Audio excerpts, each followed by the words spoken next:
Hi YouTube viewers, my name is John, and this is actually the first video I've made for YouTube, and I'm going to take a few minutes, maybe 15 minutes or so, and I'm going to address a question that I've heard a lot of people ask. It's on the genre or topic of faith. I would say religion, but I think religion has some associations and connotations that are inaccurate, so for that reason, I'm going to say that it's regarding faith. And it's a question that I hear asked a lot, asked by non-believers. And the question is, if there's a loving God, then why do bad things happen to good people? And it's interesting because it's a question that I myself used to ask. I've been a Christian for about half my life. I'm 35 years old. And I remember that I myself used to ask that question a long time ago, especially when I was kind of fairly new to the faith. So I'm going to address that question in this video. I'll probably make a couple other videos as well, 2 or 3 others regarding other questions that I've heard asked as well, other ideas. That's kind of where this came from. I've heard a lot of non-believers and atheists use this essentially as proof. They also claim this is proof that there is no God. And I'm not out to convince anybody of anything. People can believe whatever they want. Even as a Christian, biblically, my duty is not to convert anybody or convince anybody that I'm right. But I would like to share the understanding that I have and hopefully provide some clarity. But ultimately, my goal is not to convince anybody of anything, so I do want to clarify that. So, again, the question is, if there's a loving God, why do bad things happen to good people? There's a couple things I'm going to discuss about this question. First of all, I'm going to discuss why it's not a valid question in the first place, and I'll explain what I mean by that. However, if we do want to answer the question, then we actually have to change the question. We have to ask a different question, and I'll explain what I mean by that as well. So we're going to start with this. So again, the question is, if there's a loving God, why do bad things happen to good people? To address that question, I'm not going to say answer it, but in order to address it, I'm going to ask another question, a different question. What is a good person? There's however many billion people on Earth, and if you ask everyone on Earth that, what is a good person, you're getting a lot of different answers. So who's right? Who gets to decide?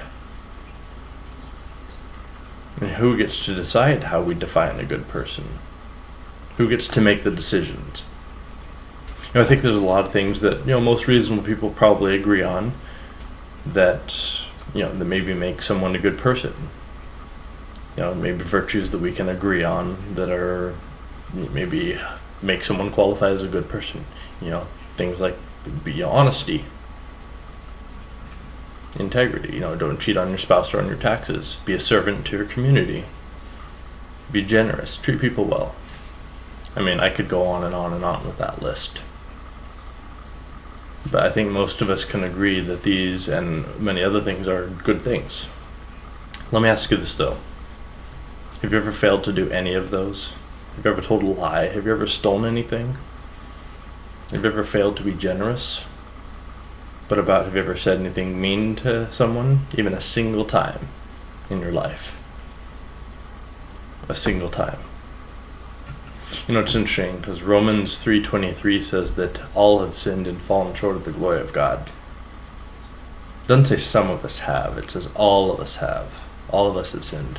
In other words, we've all done bad things. We've all sinned. Interestingly, later on in Romans 6:23, it says the wages of sin is death. I think this is a key verse. I think it might actually in a way answer the question. Because again, it says the verbiage is the wages of sin is death. Notice it doesn't say the wages of sins. It does not say, if you commit a bunch of sins or various sins, then you deserve to die. And the payment is death. It doesn't say that. It doesn't even say if you commit a few sins. It says the wages of sin. Singular. In other words, even if you commit one single sin, you're guilty. I think we all try to be reasonable people, maybe good people, but how many sins can you commit and still be a good person? According to God, all it takes is one single sin. and we technically deserve death and are no longer a good person, quote unquote. I remember watching a YouTube video a while back regarding the Sandy Hook shootings in Connecticut, and someone commented on one of the videos and they said, any God who would allow this to happen is a monster. And I remember thinking, so let's see here, there was about 25, I don't remember the exact numbers, 25, 26, 27 children and teachers murdered. So what if it was just one person that was murdered on that day? Is God still a monster? 2? What about 2 people? What about 3 people? 6? At what point is God a monster? At what point does God become a monster because a human made a choice to murder people? 8? Okay, so these are arbitrary numbers, but let's go back and say that if 2 people had been murdered, but say if it was suddenly 3 or 4, then God is suddenly a monster. Let's say it reaches 5 people. At what point does God become a monster? And why is that our choice? Why is it our decision to decide on the number? Why is it our choice to make?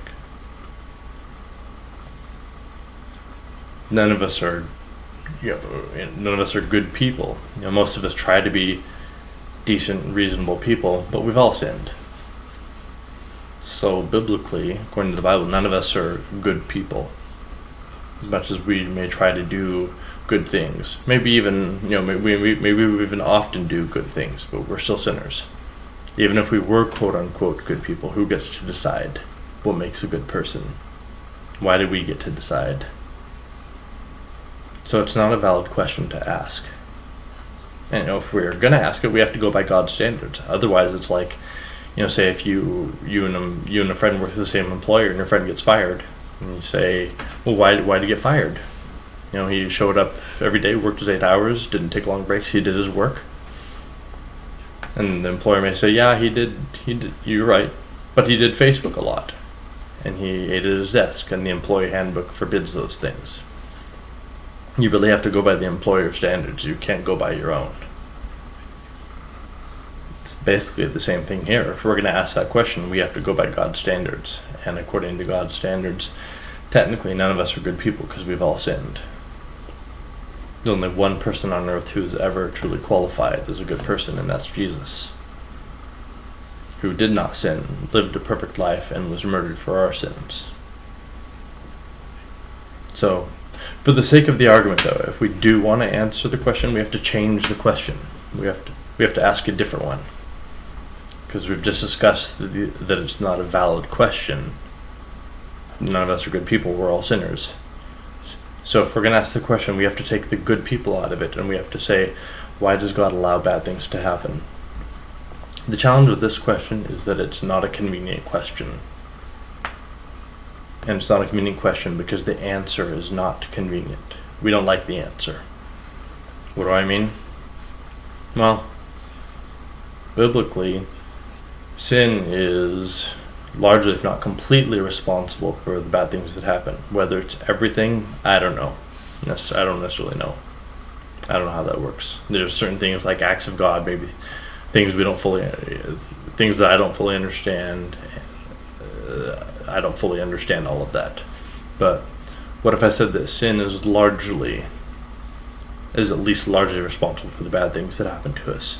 But we don't like that answer because it has implications that are inconvenient for us, because it places the blame on us instead of on God. And we have to look in the mirror and point the mirror at ourselves. And we have to say to ourselves, what was the bad choice that I or someone else made? You have the guy or the gal who goes out one night and has a couple too many drinks, and they make the irresponsible choice to drive home drunk, and they kill someone. Someone might say, why did God let that happen? Well, because someone was irresponsible and they made a bad choice. I mean, that's one of countless examples. But it puts the blame back on us. It says my bad choices, my or somebody else's bad choices are responsible for these bad things happening. You have the business executives who decide to get greedy and leave the people high and dry. You say, well, why did God let that happen?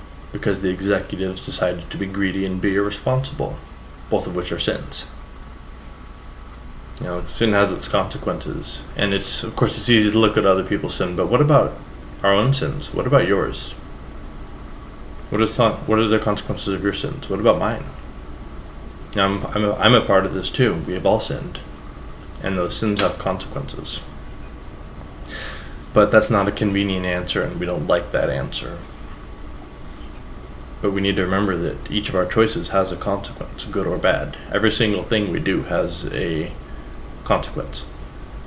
When we make good or bad choices, things happen as a result. Sometimes they affect us, sometimes they affect others, sometimes both. If you think I'm totally wrong about this, that's fine. There's various aspects to all this, and the point of this video is not to discuss each and every aspect of it, but rather just to kind of give a glimpse of the other side of the equation. Maybe help provide some understanding, some clarity, and then everyone has to make their own choice and decision on what you're going to believe. You have to decide that for yourself. However, if we're going to believe something, it's not really legitimate to say, well, I do or don't believe something because I don't like how it makes me feel. Purely subjective reasons like that. The truth isn't always convenient. In fact, many times the truth is inconvenient, but that doesn't make it not true. It might make it difficult or frustrating, but it doesn't make it not true. And if we are going to believe stuff based just on how we feel, or on say what we want to be true, that's fine. You believe whatever you want for whatever reason. But it's not really a legitimate belief if the only reason that you believe something is because it makes you feel good. Also, I've disallowed the comment section in this video. I turned off the comment section. Reason I did that is I've seen many YouTube videos with comment sections that are full of verbal fistfights, and people resorting to insulting each other and calling each other idiots, and all sorts of, people say all sorts of mean things, and that's not what I want. I think most of us can probably agree that if you want to have a conversation about this with somebody, maybe meet up with a friend. Maybe somebody who thinks differently than you. I'll go as far as to say somebody who maybe understands this perspective. Maybe have a conversation with them. I think most of us can agree that those are the conversations that are fruitful and meaningful and lead to better understanding, at least much more so than a YouTube comment section. So that's why I turned off the comment section of this video. So I hope this video has been helpful for anybody who's watched it or is watching, and I hope that it has provided some insight and some clarity and help people to understand this idea/concept a little bit better. So take care.